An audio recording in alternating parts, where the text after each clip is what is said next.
Buenos días, hermanos y hermanas en el Señor. Continuamos con nuestro curso de formación básica en apologética, hoy con la lección número 10, iniciando la sección número 3 acerca de la jerarquía de la Iglesia Católica. Vamos a meditar hoy esta sesión número 3 titulada La sucesión apostólica y la jerarquía. Y lo vamos a realizar diciendo: en el nombre del Padre, del Hijo y del Espíritu Santo. Amén. Ven, Espíritu Santo, llena los corazones de tus fieles y enciende en ellos el fuego de tu amor. Envía, Señor, tu Espíritu Creador y se renovará la faz de la tierra. Oh Dios, que has iluminado los corazones de tus hijos con la luz del Espíritu Santo, haznos dóciles a tus inspiraciones para gustar siempre del bien y gozar de tu consuelo. Por Jesucristo nuestro Señor. Amén. Una de las muchas maneras que Satanás intenta para desvirtuar a la Iglesia Católica es con el argumento de que una vez muertos los apóstoles, solo nos ha quedado la Biblia como regla de fe y conducta. Por lo tanto, no hay ningún hombre después de los apóstoles que tenga la autoridad de los apóstoles, y por lo tanto, si no hay ningún hombre que tenga esa autoridad, entonces no hay por qué estar sujeto a la Iglesia, y mucho menos a un papa, un obispo, un sacerdote. No hay por qué estar sujetos a ellos, pues la Biblia habla en nombre de Dios, y la Biblia debe de ser nuestra regla de fe y conducta. Según ellos, desconociendo así la autoridad que Cristo ha dejado en la Iglesia a través de sus apóstoles y que sus apóstoles han dejado a sus sucesores a través de los siglos. Este argumento está en contra de lo que la Biblia enseña, pues para preservar la autoridad de la Iglesia, nuestro Señor Jesucristo eligió de entre sus discípulos a 12 de ellos, a quienes los llamó apóstoles, y les dio autoridad, poder y un ministerio que cumplir, y ese ministerio es el de pastorear la Iglesia del Señor. Y esto es importante porque vamos a ponerle hincapié a esta palabra, ministerio, porque Jesús quiso que los 12 apóstoles se constituyera el ministerio de los apóstoles, de los elegidos del Señor. En San Lucas, en el capítulo 6, en los versos del 13 al 16, Lucas 6 del 13 al 16, dice la palabra de Dios: cuando se hizo de día, llamó a sus discípulos y eligió 12 de entre ellos, a los que llamó también apóstoles: a Simón, a quien puso el nombre de Pedro, y a su hermano Andrés, a Santiago y Juan, a Felipe y Bartolomé, a Mateo y Tomás, a Santiago de Alfeo y Simón llamado Zelota, a Judas de Santiago y Judas Iscariote, que fue el traidor. Palabra de Dios. ¿Qué dice Lucas? Que Jesús escogió a 12 a quien les puso el nombre de apóstoles, los enviados del Señor. En Lucas capítulo 9, verso 1, Lucas 9:1, nos va a decir la palabra de Dios: Jesús convocó a los 12 y les dio autoridad y poder sobre todos los demonios, así como para curar dolencias. Palabra de Dios. Jesús, entonces, elige un grupo de 12, a quienes constituye como apóstoles, y a estos les da autoridad y les da poder para que vayan en su nombre, para que sanen, para que curen, para que enseñen en su nombre y para que expandan el reino de Dios hacia todas las criaturas. Los apóstoles, conscientes de esa autoridad que habían recibido de Cristo y que ellos sabían que la tenían porque Cristo se las había dado, iban de pueblo en pueblo imponiendo esa autoridad y dejando esa autoridad hacia las iglesias conforme iban creciendo y conforme las iban dejando congregadas en cada comunidad. Primera de Tesalonicenses, en el capítulo 2, verso 7, Primera de Tesalonicenses 2:7, San Pablo va a decir: aunque pudimos imponer nuestra autoridad por ser apóstoles de Cristo, nos mostramos amables con vosotros como una madre cuida con cariño a sus hijos. Palabra de Dios. Pablo dice: nosotros tenemos la autoridad de Cristo, pero no quisimos imponérsela. Ojo que Pablo dice nosotros, pero Pablo no era del grupo de los 12 originalmente, pero él había recibido, ya en la carta a los Gálatas dice que después de varios años subió a Jerusalén, se entrevistó con Pedro, con Santiago y con Juan, y ellos no encontraron nada extraño en la doctrina que él enseñaba, le abrazaron las manos, le impusieron las manos y lo enviaron que él fuera a los gentiles, mientras ellos se quedaban con los circuncisos. Pablo había recibido esta sucesión apostólica y por eso él dice: yo también soy apóstol de Cristo, con la autoridad que Cristo, porque he estado con los apóstoles de Cristo. Y esta autoridad de ellos, Cristo se las dejó. En San Juan capítulo 20, del 21 al 22, San Juan capítulo 20, del 21 al 22 dice: Jesús les dijo otra vez: la paz con vosotros. Como el Padre me envió, también yo os envío. Dicho esto, sopló y les dijo: recibid el Espíritu Santo. Palabra de Dios. Jesús dice: como el Padre me envió a mí, con toda la autoridad, con todo el poder que vengo yo, dice Jesús, así también yo, que soy Jesús, los envío a ustedes, los 12, para que vayan con la autoridad que yo traigo, con la autoridad que tengo, y para que vayan y expandan el reino de Dios y continúen con esa secuencia de la autoridad de la iglesia. Eran los apóstoles entonces quienes iban fundando las iglesias conforme iban pasando de comunidad en comunidad y quienes establecían las ordenanzas a ser obedecidas en cada una de esas iglesias. Y ellos decidían con autoridad qué era lo que se tenía que hacer en el principio de la iglesia. Con esa autoridad recibida de Cristo establecían ordenanzas que eran obedecidas como que fueran del mismo Cristo. En Hechos de los Apóstoles, capítulo 16, en el verso 4, Hechos de los Apóstoles 16:4 nos va a decir: conforme iban pasando por las ciudades, informaban a los creyentes de las decisiones tomadas por los apóstoles y presbíteros en Jerusalén con el propósito de que las cumpliesen. Palabra de Dios. La iglesia tenía muy presente la autoridad de los apóstoles y cuando recibían una carta que llevaba el nombre de los apóstoles, rápido buscaban cómo leerla para cumplirla, porque era una autoridad dada por el mismo Cristo. Y el mismo San Pablo, cuando ya había sido comunicado por los apóstoles y habiendo recibido la autoridad del mismo Cristo, va también de comunidad en comunidad enseñando, ordenando y dejando lo que los apóstoles han dejado. En 1 Corintios capítulo 7, verso 17, 1 Corintios capítulo 7, verso 17 dice: por lo demás, que cada cual viva conforme le asignó el Señor, cada cual como le haya llamado Dios.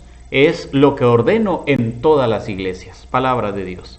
Pablo dice: también yo, que tengo la autoridad de Cristo por ser apóstol de Cristo, les ordeno a ustedes. Y la gente, cuando escuchaba la autoridad que venía de los apóstoles, sentía esa sensación de decir: es Cristo mismo el que nos está hablando, y por eso respetaban, y no solo respetaban, sino que también cumplían esto. Existía una autoridad dada a los apóstoles y a sus sucesores. Nadie podía tomarse el cargo entonces de ponerse a predicar así como así, o porque se le ocurrió, o porque soñó a Cristo, o porque tuvo una visión que Cristo le dijo que comenzara a predicar. No, nadie podía hacer eso. Tenían una autoridad que se venía a través de la sucesión. Algunos sí se atrevían a hacer eso, no respetaban la autoridad y se ponían a predicar a su propia cuenta por un sueño, por una visión o por lo que sea. Y esto lo vamos a ver en la primera carta a Timoteo, en el capítulo 1, en los versos del 18 al 20. Primera de Timoteo, capítulo 1, del 18 al 20, dice la palabra de Dios: esta es la recomendación, hijo mío, Timoteo, que yo te hago, de acuerdo con las profecías pronunciadas sobre ti anteriormente. Combate, apoyado en ellas el buen combate, conservando la fe y la conciencia recta. Algunos, por haberla rechazado, naufragaron en la fe. Entre estos están Himeneo y Alejandro, a quienes entregué a Satanás para que aprendiesen a no blasfemar. Palabra de Dios. Pero también no solo se queda Alejandro y Himeneo. En 2 de Timoteo, capítulo 2, del 16 al 18, 2 de Timoteo 2, del 16 al 18, dice: evita las palabrerías profanas, pues los que se dan a ellas crecerán cada vez más en impiedad y su palabra irá cundiendo como gangrena. Himeneo y Fileto son de estos. Se han desviado de la verdad al afirmar que la resurrección ya ha sucedido, pervirtiendo así la fe de algunos. Palabra de Dios. Pablo dice bien claro que Alejandro, Himeneo y Fileto, quienes por cuenta propia comenzaron a predicar doctrinas extrañas sin haber sido enviados por el colegio apostólico, están condenados, han sido entregados a Satanás, porque se dejan llevar por cosas que no son las cosas de Dios. Y por eso es que hay que tener mucho cuidado, y nadie se puede volver predicador así como así, o porque estuvo un año ya y él se le ocurrió predicar, o tuvo un sueño y ahora va a fundar su propia iglesia. No, hay una jerarquía, hay una autoridad, hay una secuencia que viene del mismo Cristo, que ha pasado a sus apóstoles, que sus apóstoles han dejado a sus sucesores. Por ejemplo, Cristo se la deja a los 12 se la encomiendan a Matías y a Pablo a Bernabé, a Tito, a Timoteo, Tito a los obispos de Éfeso, Tito a los obispos de Creta, y así va aumentándose y aumentándose hasta llegar a nuestros siglos. Hay una jerarquía, hay una sucesión, una autoridad que pasa de mano en mano. Y los apóstoles estaban conscientes de esa autoridad. Por eso, cuando Judas Iscariote se muere y se quedan solo 11 apóstoles, aunque el grupo original era 12, ellos se dan cuenta que hace falta, que necesitan llenar ese espacio y que hay que seguir evangelizando, pero que necesitan tener la base sólida que Jesús había dejado. Por eso, el libro de los Hechos de los Apóstoles nos va a decir a nosotros que al darse cuenta de que solo quedaban 11 apóstoles vivos, ven la necesidad de elegir a otro para que ocupe el puesto que Judas Iscariote había dejado. Autoridad que cae sobre Matías. Hechos de los Apóstoles, capítulo 1, verso del 15 al 26 nos va a decir. Hechos de los Apóstoles, capítulo 1, del 15 al 26. Uno de aquellos días, Pedro, puesto en pie ante los hermanos, ya que el número de personas congregadas con el mismo propósito eran de unas 120, les dijo: hermanos, era preciso que se cumpliera la escritura en la que el Espíritu Santo por boca de David había hablado ya acerca de Judas, que fue guía de los que prendieron a Jesús. Él era uno de los nuestros y había obtenido un puesto en este ministerio, pero tras haber comprado un campo con el dinero que le dieron por su crimen, cayó de cabeza, reventó por medio y todas sus entrañas se esparcieron. Todos los habitantes de Jerusalén se enteraron de lo ocurrido, hasta el punto que llamaron a aquel terreno Hakeldama, que en su lengua quiere decir campo de sangre, pues está escrito en el libro de los Salmos, quede su majada desierta y no haya quien habite en ella, y también que otro ocupe su cargo. Por tanto, es preciso que uno de los hombres que nos acompañaron todo el tiempo que el Señor Jesús convivió con nosotros, desde el bautismo de Juan hasta el día en que fue llevado de entre nosotros al cielo, sea con nosotros testigo de su resurrección. Presentaron a dos, a José, llamado Barsabás, por sobrenombre Justo, y a Matías. Entonces oraron así: Señor, tú que conoces a todos en su interior, muéstranos a cuál de estos dos has elegido para que ocupen en el ministerio del apostolado el puesto del que Judas desertó para irse al puesto que le corresponda. Le repartieron las suertes y le cayó a Matías, que fue agregado al número de los 12 apóstoles. Palabra de Dios.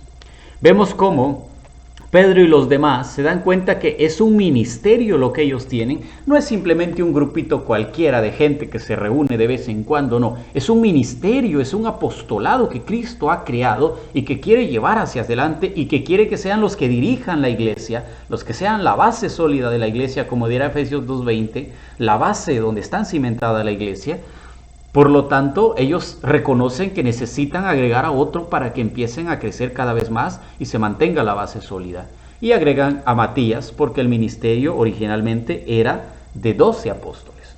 Ahora bien, este ministerio que era de 12 apóstoles fue necesariamente, porque la comunidad iba creciendo, dirá Hechos de los Apóstoles, que un día se convirtieron 3000 y que de repente iban aumentando y iban creciendo en cantidad la iglesia del Señor.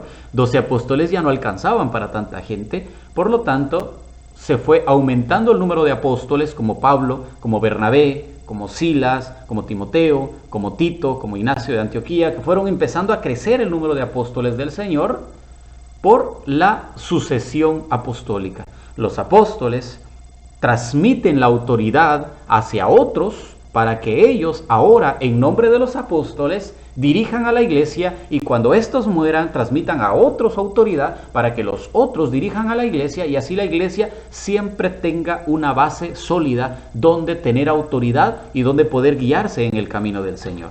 Esta autoridad y esta base sólida se transmite a través de la imposición de las manos, de este sencillo gesto de que el sacerdote del obispo, el sucesor de los apóstoles, imponga las manos sobre el candidato y traspase esa autoridad que haga que ahora él también pueda tener la autoridad de perdonar pecados, de compartir la palabra de Dios, de sanar enfermos, de curar a todas de sus enfermedades y por sobre todo de compartir el cuerpo y la sangre de Cristo. Matías fue elegido a través de la imposición de las manos de los apóstoles. Este gesto se encuentra sobre todo en las curaciones milagrosas que hacía Jesús, porque muchos se podrían preguntar, sí, pero Jesús ponía las manos para curar, no para dar autoridad. Bueno, vamos a ver primero eso. Jesús sí ponía las manos para curar enfermos, para expulsar demonios, para sanar de todas las enfermedades. Y de eso tenemos un montón de testimonio en la Biblia. En Mateo capítulo 9, verso 18, Mateo capítulo 9, verso 18, dice la palabra de Dios. Así les estaba hablando cuando de pronto se acercó un magistrado y se postró ante él diciendo: mi hija acaba de morir, pero ven, impón tu mano sobre ella y vivirá. Palabra de Dios. El magistrado quería que Jesús le impusiera las manos porque sabía que ahí, a través de la imposición de las manos, Cristo sanaba. En Marcos capítulo 6, verso 5, Marcos 6, 5 dice la palabra de Dios. Y no pudo hacer allí ningún milagro, a excepción de la curación de unos pocos enfermos, a quienes sanó imponiéndole las manos. Palabra de Dios. Vemos entonces, con otros ejemplos, cómo Jesús curaba, sanaba a través de la imposición de las manos. Marcos capítulo 8, versos del 23 al 25, Marcos capítulo 8 del 23 al 25 va a decir: tomando al ciego de la mano, lo sacó fuera del pueblo, y tras untarle saliva en los ojos, le impuso las manos y le preguntó: ¿ves algo? Él, alzando la vista, dijo: veo a los hombres, pero los veo como árboles que andan. Después volvió a poner las manos en los ojos y comenzó a ver perfectamente. Palabra de Dios. En Lucas 4:40 dice, Lucas 4:40, a la puesta del sol, todos cuanto tenían enfermos de diversas dolencias se los llevaban, y él poniendo las manos sobre cada uno de ellos los curaba. Palabra de Dios. Y en Lucas 13:13 dice, Lucas 13:13, y le impuso las manos, al instante se enderezó y empezó a alabar a Dios. Palabra de Dios. Entonces, en todos estos textos vemos cómo Jesús curaba a través de la imposición de las manos. Entonces, la imposición de las manos, claro que es para curar, por supuesto que es para curar. Pero también hay otros ejemplos donde se ve que se imponen las manos y no estaban enfermos los que reciben la imposición de las manos, sino que se transmite otro poder. Pero antes vamos a ver a Pablo, que Pablo también imponía las manos y era para sanar al mismo estilo de Jesús. Por lo tanto, este pasar el poder de sanar a los enfermos también se hacía a través de la imposición de las manos. En Hechos de los Apóstoles, capítulo 28, verso 8, Hechos de los Apóstoles 28:8, vamos a leer cómo precisamente el padre de Publio se hallaba en cama, atacado de fiebres y disentería. Pablo entró a verlo, hizo oración, le impuso las manos y lo curó. Palabra de Dios. El mismo Pablo, cuando encontró al Señor en el camino de Damasco, quedó ciego, y luego Ananías fue enviado por Dios para que lo sanara. ¿Y cómo lo sanó? Hechos de los Apóstoles, capítulo 9, verso 17. Hechos de los Apóstoles, capítulo 9, verso 17 nos va a decir: fue Ananías, entró en la casa, le impuso las manos y le dijo: Saúl, hermano, me ha enviado a ti el Señor Jesús, el que se te apareció en el camino por donde venías, para que recobres la vista y te llenes del Espíritu Santo. Palabra de Dios. ¿Qué dice? Le impuso las manos Ananías a Pablo. ¿Por qué? Porque el gesto de la imposición de las manos era para sanar, para curar. Hasta este punto estamos bien, tienen razón. Pero, como les decía, hay textos en los cuales la imposición de las manos es un signo exterior de la transmisión de un cierto poder o de una función.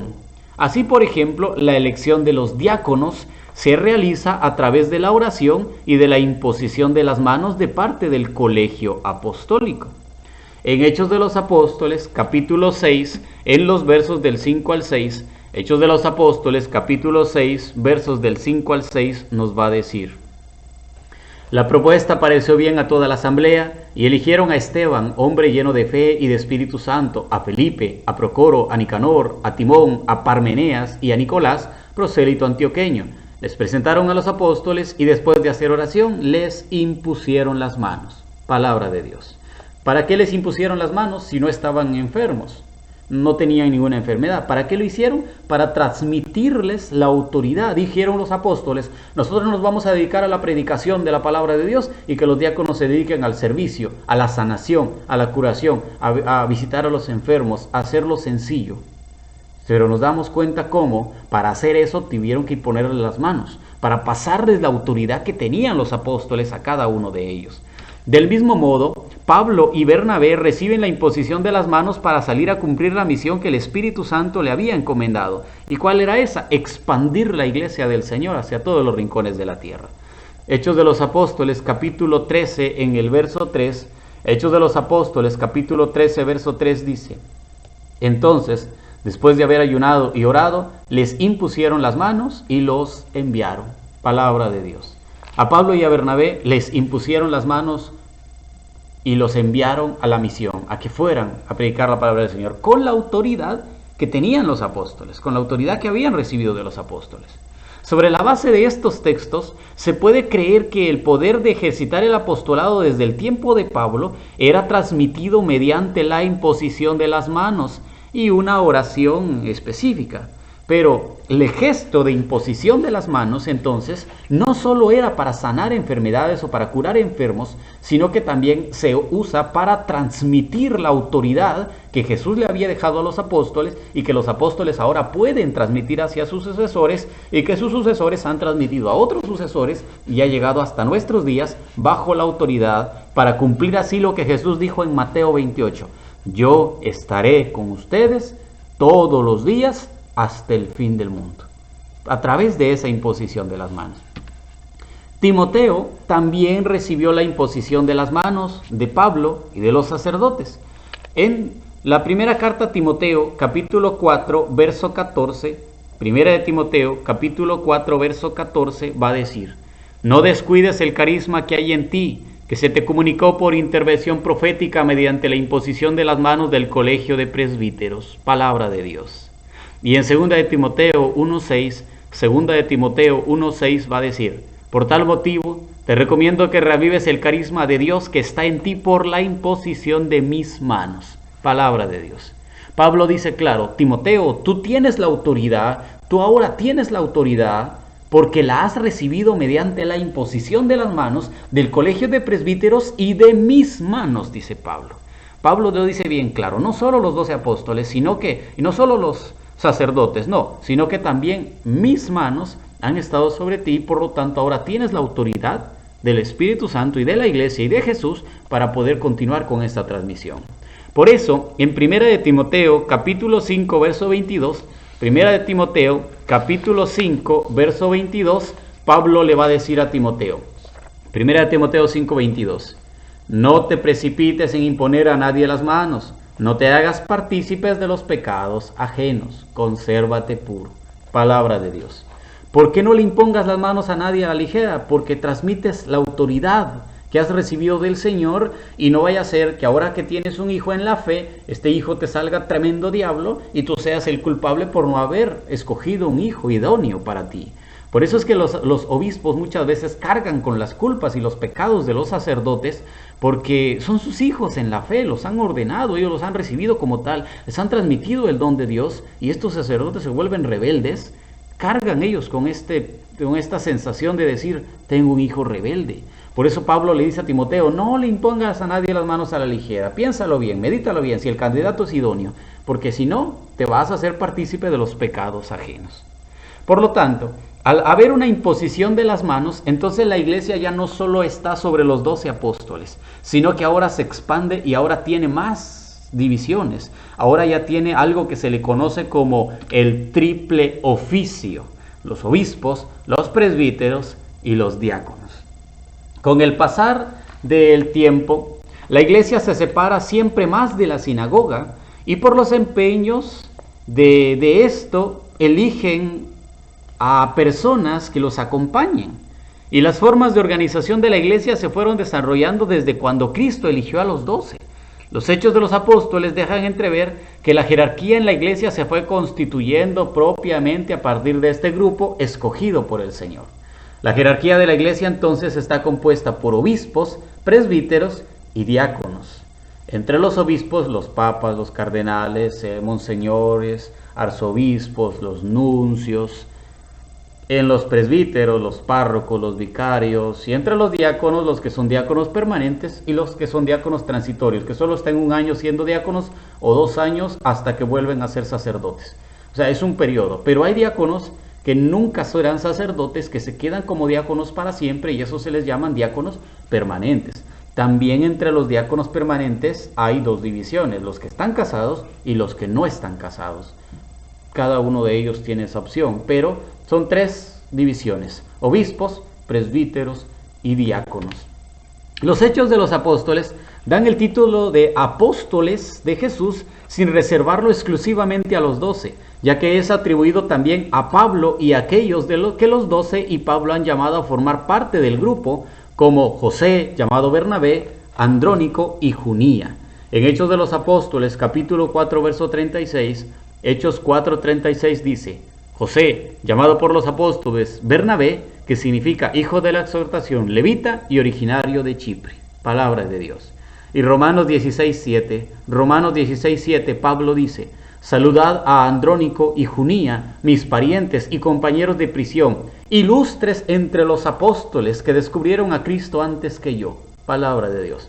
Pablo dice: Andrónico y Junía son apóstoles, inclusive antes que yo, dice Pablo. ¿Cómo son apóstoles si no eran de los 12? Mediante la imposición de las manos se transmitía esta autoridad que habían recibido del Señor. Por lo tanto, así son llamados apóstoles, porque han recibido la sucesión apostólica, han recibido la transmisión a través de la imposición de las manos. Veamos entonces cómo se dividen esto. Los diáconos. Con el pasar del tiempo, la iglesia se separa más de las sinagogas y por los empeños de carácter social que va asumiendo, tiene la necesidad de nuevas fuerzas. Se llega así a la institución del diaconado, cuya existencia señala una etapa en la historia de la organización de la iglesia primitiva. En Hechos de los Apóstoles, capítulo 6, del 1 al 5, Hechos 6, del 1 al 5 nos va a decir: por aquellos días, al multiplicarse los discípulos, hubo quejas de los helenistas contra los hebreos, porque sus viudas eran desatendidas en la asistencia cotidiana. Los 12 convocaron a la asamblea de los discípulos y dijeron: no está bien que abandonemos la palabra de Dios por servir a las mesas. Por tanto, hermanos, buscad entre vosotros a 7 hombres de buena fama, llenos de espíritu y de saber, mientras que nosotros nos dedicaremos a la oración y al ministerio de la palabra. La propuesta pareció bien a toda la asamblea y eligieron a Esteban, hombre lleno de fe y de Espíritu Santo, a Felipe, a Procoro, a Nicanor, a Timón, a Parmeneas y a Nicolás, prosélito antioqueño. Palabra de Dios. Vemos aquí cómo eligen a los primeros 7 diáconos que van a ir creciendo la iglesia. Ya no solo hay apóstoles entonces, sino que también hay diáconos. Los apóstoles, claro, los obispos, son los que dirigen por arriba la prédica, la enseñanza, y los diáconos hacen lo de abajo, las mesas, el servicio, la humildad, la sencillez. Precisamente eso es lo de diácono, ¿no? La diaconía, el servicio, aquel que sirve, el que está atento, el que ayuda, el que está de la mano de la iglesia como tal. Pero estos diáconos también no solamente tienen la tarea de organizar la caritatividad de la iglesia, sino que también pueden enseñar la palabra de Dios porque han recibido la autoridad de los apóstoles mediante la imposición de las manos. Los diáconos también pueden predicar la palabra de Dios. En Hechos, capítulo 6, verso 8, Hechos de los Apóstoles, capítulo 6, verso 8 va a decir: Esteban, que era diácono, lleno de gracia y de poder, realizaba grandes prodigios y signos entre el pueblo. Palabra de Dios. Y en Hechos de los Apóstoles, capítulo 8, del 5 al 6 dice, Hechos 8, 5 al 6 dice: Felipe bajó a una ciudad de Samaria y se puso a predicarles a Cristo. La gente escuchaba con atención y con un mismo espíritu lo que decía Felipe, porque ellos oían y veían los signos que realizaba. Palabra de Dios. Entonces vemos como Esteban y Felipe, que eran 2 diáconos, empiezan a predicar la palabra de Dios y la gente cree y se convierte por la palabra y por la predicación de ellos, por la forma como hacen, por la forma como se comportan y los signos que ven a través de ellos. Entonces los diáconos también no solamente sirven para una obra caritativa o para ayudar a los más necesitados, no, sino que también los diáconos pueden predicar la palabra de Dios, tienen la autoridad para recibir ese mensaje. Por ello ellos, cuando uno los escucha con fe, recibe el mensaje como tal de Dios en su corazón.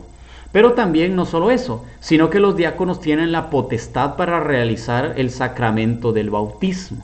En Hechos de los Apóstoles, capítulo 8, verso 38, Hechos de los Apóstoles 8:38 dice: dicho esto, mandó detener el carro. Bajaron ambos al agua, Felipe y el eunuco. Felipe lo bautizó. Palabra de Dios. Vemos cómo Felipe bautiza al eunuco, y siendo Felipe un diácono, porque los diáconos tienen el poder por medio de la imposición de las manos para bautizar también a los que quieran ser bautizados. Por eso son recordados como personas particularmente dignas de ser llamadas a la memoria. En Filipenses capítulo 1, verso 1, Filipenses 1:1, Pablo dice: Pablo y Timoteo, siervos de Cristo Jesús, a todos los santos en Cristo Jesús que están en Filipos, así como a sus episcopos y diáconos. Palabra de Dios. Vemos como Pablo dice a los diáconos, los tengo muy presentes, son importantísimos en la iglesia, tienen una función en la iglesia y tienen uno que estar atento de ellos, y los saludo porque ellos cumplen una función importante en la iglesia. Pablo lo recuerda constantemente que los diáconos entonces no son simplemente personas que pues sí no llegaron a ser sacerdotes o les falta, no, son parte de la jerarquía, tienen una función y hay que respetarlos, hay que tenerlos como grandes personas, hay que tenerlos con suma estima y con grande importancia a los diáconos en la iglesia. Los presbíteros, pasemos al segundo. Los presbíteros, o conocidos nosotros comúnmente como sacerdotes o como curas, como les llaman algunos. Estos sacerdotes también estaban en cada iglesia local. En Hechos de los Apóstoles, capítulo 11, verso 30, Hechos de los Apóstoles 11:30 va a decir: así lo hicieron, se los enviaron a los presbíteros por medio de Bernabé y de Saulo. Palabra de Dios. Con el pasar del tiempo, junto a esta jerarquía itinerante se instala una jerarquía local, particularmente en las comunidades palestinas y sobre el modelo de administraciones civiles. Los cristianos también tenían un sistema administrativo similar. Por ejemplo, como hemos leído, Pablo y Bernabé entregaban los dones para la iglesia de Antioquía propiamente en manos de los presbíteros. A ellos les daban la información, los que les mandaban los apóstoles se lo daban a los presbíteros para que los presbíteros se lo enseñaran en la comunidad. Además, algunos de los deberes de los apóstoles, como tomar unas ciertas decisiones, necesitaban de las funciones de los presbíteros. Por eso, en Hechos de los Apóstoles, capítulo 15, verso 6, Hechos de los Apóstoles, capítulo 15, verso 6, vamos a leer. Se reunieron entonces los apóstoles y presbíteros para tratar este asunto. Palabra de Dios. Y en Hechos de los Apóstoles, capítulo 15, verso 22, Hechos 15, 22, leemos: entonces decidieron los apóstoles y presbíteros, de acuerdo con toda la iglesia, elegir de entre ellos algunos hombres y enviarlos a Antioquía con Pablo y Bernabé. Palabra de Dios. Vemos cómo los apóstoles y los presbíteros, dice, los sacerdotes estaban siempre unidos a los apóstoles, a los sucesores de los apóstoles, y a veces tienen que tomar decisiones juntas. Y lo vemos en estos ejemplos, cómo ellos empiezan a crecer juntos, tanto obispos como sacerdotes. Pablo y Bernabé, incluso conforme iban pasando por todas las comunidades de Asia Menor, creciendo el evangelio, yendo hasta Grecia inclusive, iban instituyendo presbíteros en cada comunidad que dejaban fundada. Hechos de los Apóstoles, capítulo 14, verso 23 nos lo va a decir. Hechos 14, 23. Designaron presbíteros en cada iglesia y después de hacer oración acompañada de ayunos, les encomendaron al Señor en quien habían creído. Palabra de Dios. Y en 1 de Timoteo capítulo 5 verso 17, 1 de Timoteo 5, 17 dice: los presbíteros que ejercen bien su cargo merecen doble remuneración, principalmente los que se afanan en la predicación y en la enseñanza. Palabra de Dios. Pablo y Bernabé dejaban presbíteros en cada comunidad que iban constituyendo. ¿Para qué? Para que se dedicaran a la predicación y a la enseñanza de los apóstoles, lo que habían recibido del Señor. Esa es básicamente la función de los presbíteros: predicar y enseñar, cuidar el rebaño que le ha sido asignado y llevarlo al reino de los cielos. Tercero, los episcopos, o también llamados obispos. La comunidad sobre la cual se encuentra como guías se llama Iglesia de Dios. Ellos son los custodios de la casa de Dios. En 1 de Timoteo capítulo 3 verso 5, 1 de Timoteo 3, 5 dice: es cierta la afirmación, si alguno aspira al cargo de episcopo desea una hermosa obra, pues si alguno no es capaz de gobernar su propia casa, ¿cómo podrá cuidar de la iglesia de Dios? Palabra de Dios. El gobierno es uno de los principales deberes del obispo, es el que gobierna a todos los sacerdotes, el que gobierna a todos los diáconos, es el que gobierna principalmente la sede que está en esa iglesia local. Por eso en 1 de Timoteo capítulo 3 verso 4 dice, 1 de Timoteo 3, 4, que gobiernen bien su propia casa y mantengan sumisos a sus hijos con toda dignidad. Palabra de Dios. Estos obispos son los encargados de pastorear la iglesia de Dios que Dios ha creado con su sangre. Por eso en Hechos de los Apóstoles 20, 28 dice: tened cuidado de vosotros y de toda la grey en medio de la cual os ha puesto el Espíritu Santo como vigilantes para pasturar la iglesia de Dios que Él se adquirió con la sangre de su propio Hijo. Y en Tito, capítulo 1 del 5 y 7, Tito 1, 5 y 7 dice: el motivo de haberte dejado en Creta fue para que acabaras de organizar lo que faltaba y establecieras presbíteros en cada ciudad, como yo te ordené, porque el episcopo, como administrador de Dios, debe ser irreprochable, no ha de ser arrogante, ni colérico, ni bebedor, ni violento, ni dado a negocios sucios. Palabra de Dios. Como consecuencia vemos que los apóstoles son los encargados de dirigir por arriba, de pastorear la iglesia de Dios, de cuidar del rebaño sagrado de aquellos que son divisionarios, de aquellos que se meten a ver cómo creen dividir la iglesia. En la iglesia primitiva entonces